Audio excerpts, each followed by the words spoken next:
Untuk kesempatan pertama saya silakan kepada fraksi PDI Perjuangan. Makasih pimpinan. Kalau Pak Basuki buru-buru mungkin kita bisa temani besok ke IKN semua Komisi 2. Makasih Pak Kepala OIKN dan jajaran. Saya ingin katakan bahwa dari awal kita mendukung yang namanya upaya pemindahan ibu kota sebagai sebuah upaya yang punya landasan historis, punya landasan filosofis, punya landasan teknokratik, ya, dan punya alasan-alasan ideologis, Pak. Tetapi memang, mohon maaf, sepengetahuan kami itu kita bangun secara bertahap, dan bertahap. Kenapa bertahap, dan bertahap? Karena pengalaman di banyak negara menunjukkan tidak semua proyek pemindahan ibu kota itu bisa berhasil. Dan yang berhasil tidak pernah yang dalam tempo sesingkat-singkatnya, kecuali mungkin Brasilia di Brasil sana, ya. Selebihnya kan perlu waktu cukup lama. Yang namanya Canberra itu 14 tahun, Pak, baru parlemennya berkantor di sana, pindah dari Melbourne. Yang gagal banyak banget. Ya, paling dekat dengan Myanmar kalau nggak salah, Birma ya, itu hancur karena terlalu bernafsu. Kita lihat terlalu bersemangat, kata senior saya, Pak Komarudin.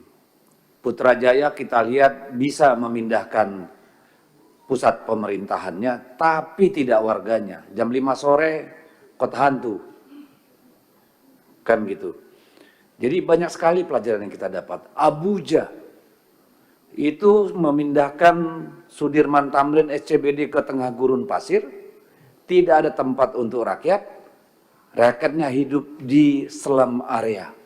Kalau kita keluar dari Abuja, Pak, harus dikawal tentara, Pak, dengan mesin gun yang berapa milimeter itu. Kalau enggak, bisa-bisa enggak pulang, Pak, langsung ke akhirat itu, gitu keluar ibu kotanya itu.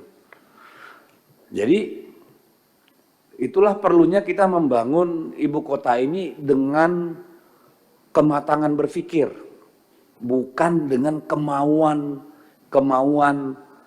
orang per orang. Jadi karena apa? Karena nanti resikonya banyak. Resikonya bisa nggak jadi, bisa jadi tapi compang-camping, bisa jadi tapi semeraut. Oleh karena itu perlu kehati-hatian yang luar biasa, Pak, dengan belajar pada banyak negara lain. Mohon maaf nih Ketua, saya sedikit waktu karena ini. Salah satu alasan filosofis kita memindahkan ibu kota kita ke Kalimantan sana, itu ada landasan ideologisnya. Kita ingin pemerintah pusat menjadikan daerah itu jadi berandanya, bukan halaman belakang seperti selama ini. Selama ini daerah di luar Jawa itu jadi perbatasan. Kelihatan dari rancangan teknokratik yang terus-menerus meminggirkan wilayah dengan buku 1 dan buku 2-nya, terlihat dari kelakuan birokratnya yang sesuka hatinya memindahkan kepemilikan atau status lahan. Tanah adat tiba-tiba hutan lindung, tiba-tiba konsesi, orangnya nggak pernah tinggal di sana. Kita ingin itu secara ideologis dirubah cara pandang itu. Jadi ini bukan urusan sekedar mindahin gedung, tapi changing the mindset of the nation, terutama birokratnya, terutama para pemimpinnya. Jadi dalam tahap itu saja kita belum berhasil, Pak. Kita lihat bagaimana kelompok masyarakat adat di sekitar wilayah ini masih banyak persoalan. Berarti kita kemarin belum membuka hati sebelum Pak Bas nih jadi kepala OIKN-nya. Begitu banyak problem yang masih laten sampai hari ini dengan masyarakat adat. Persoalan tanah. Bagaimana mereka menjadi betul-betul bersyukur ibu kota ini pindah kemari, bersyukur. Bukan marah-marah, Pak. Ini bagaimana memitigasi ini, Pak? Supaya jangan nanti anak cucu orang yang ada di sana justru mengutuk keputusan kita memindahkan ibu kota. Karena apa? Bagi orang sana, Pak, bukan orang sana, bagi masyarakat yang tidak punya kemampuan masuk ke dalam peradaban modern, katakan bekerja tempat-tempat canggih, tanah adalah kehidupan, Pak. Tanah adalah kehidupan. Kalau tanah ada, tanah ulayat mereka sudah diambil nanti. Sekarang oleh ibu kota Nusantara, nanti oleh para oligarki, para pengusaha, para pejabat. Nanti generasi, 1-2 generasi setelah ini, Pak, kita dikutuk, Pak. Padahal kita udah di dalam kubur, Pak. Tolonglah, saya titip kepada Pak Ketua OIKM, persoalan rakyat ini, tolonglah diselesaikan dengan hati. Tolonglah mereka menjadi bagian utama dari pembangunan ini, Pak. Bagaimana mereka bisa diintegrasikan ke dalam. Jangan nanti mereka seperti orang aborigin, Pak. Nonton, Pak. Kalau kita ke Australia beberapa tahun lalu, saya masih ingat. Kalau ada orang aborigin itu pasti mabok, dipukulin sama polisi, masukin ke mobil patroli. Jangan sampai orang Kalimantan sana seperti itu, Pak. Mereka nggak bisa pergi berfoto ke depan Istana Negara karena jalan kaki, Pak. Ini dulu filosofinya, Pak. Tolong jangan pinggirkan mereka. Pikirkan mitigasi bagaimana mengintegrasikan mereka ke dalam. Itu titipan saya, Pak. Yang kedua, Pak, pada stage pertama ini, saya mohon betul, Pak, konsentrasi dulu pada eksekutif, Pak. Apakah sudah selesai semua dengan 48 nomenklatur kementerian, Pak? Karena ini dalam 1-2 tahun, paling lambat 2 tahun, Pak. Tapi dalam 1 tahun ini kalau tidak diisi, Pak, rusak itu gedung-gedung, Pak. Pasti rusak.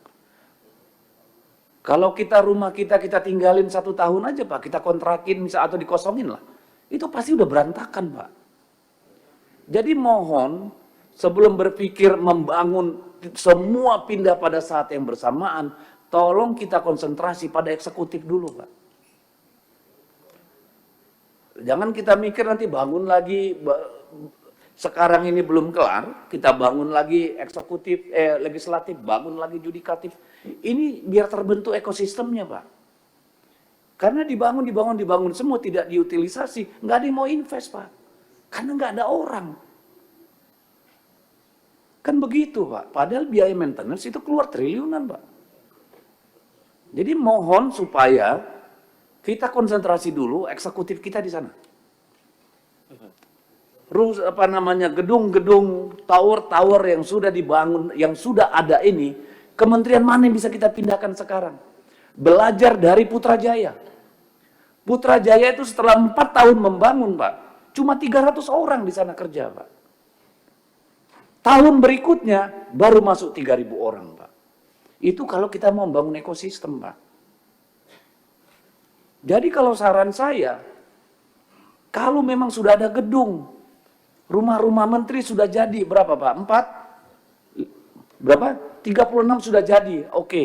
Kalau tidak mungkin semua, tentu ada beberapa yang harus kita pindah sekarang ke sana. Supaya menciptakan demand, Pak. Kalau enggak, sampai kapan, Pak? Orang yang investasi untuk bisnis di sana, mati, Pak. Pasti pakai bank itu semua. Kalau enggak ada demand-nya, kan hancur itu lama-lama barangnya juga, Pak. Jadi tolong disampaikan kepada Bapak Presiden, pindahkanlah secara bertahap. Apakah Menteri Desa perlu segera pindah ke sana? Ayo, Menteri Desa, biar lebih dekat dengan desa-desa. Lebih cepat berubah cara pandangnya. Mungkin Kementerian Kehutanan, Kementerian Lingkungan Hidup, Kementerian Pertanian, ayolah. Mungkin juga tidak harus semua. Secara bertahap. Tapi harus segera diisi, Pak. Itu yang kedua, Pak. Yang ketiga, Pak. Dibagi waktunya. Iya. Mohon dipahami juga bahwa ini tidak sekedar tentang ASN-nya. Ini juga menyangkut keluarganya. Jangan justru pemilihan ASN memberikan beban tambahan kepada para pegawai. Jadi 2 rumah mereka, Pak. Suami di sana, istri di Jakarta. Kan gitu nih. Ini kan perlu disiasati, Pak. Artinya, Kalau mereka pindah ke sana, sekolah udah ada dong, rumah sakit udah ada. Sudah harus running, disesuaikan dengan jadwal sekolah anak-anak. Itu kalau kita mau membangun dengan benar. Kalau enggak nanti anggaran negara yang diborosin, Pak. Bolak-balik bikin perjalanan dinas ke Jakarta balik, Pak. Supaya bisa ngunjungin keluarga. Boncos lagi anggaran. Jadi saya mohon ini betul-betul, karena masih banyak teman-teman lain tentunya yang memerlukan waktu. Yang paling penting saya berharap yang pertama itu bertahap, Pak, sudah segera harus mulai diisi. Dan kemudian tadi yang masyarakat Kalimantan, dan kemudian terakhir saya, Pak, mungkin pada pertemuan berikutnya bisa disiapkan pada kita mitigasi pemindahan itu, Pak. Ya, skenarionya mulai kapan, berapa, yang mana saja. Kan itu kan bisa kita diskusikan, Pak. Karena kan memang itu harus, dan setahu saya dulu itu juga udah disiapkan. Ya. Kan udah disiapkan juga itu. Cobalah supaya kita dalami lagi, supaya ini menjadi perhatian Bapak Presiden. Nah, saya sayang sekali, Pak, kalau kita tunggu nanti eksekutif dibangun, legislatif, yudikatif. Ini eksekutif aja repot nih, Pak. Staf tenaga ahlinya 5, Pak. Rumah mereka siapa yang nyediain? Nanti cukup nggak gaji mereka untuk nyewa tempat di IKN? Ini kan persoalan yang kompleks. Makanya saya berharap dulukanlah dulu eksekutif masuk ke sana supaya ini terbentuk ekosistemnya. Begitu Ketua, terima kasih. Terima kasih. Download Tribun X sekarang. Menghadirkan lokal menjadi Indonesia.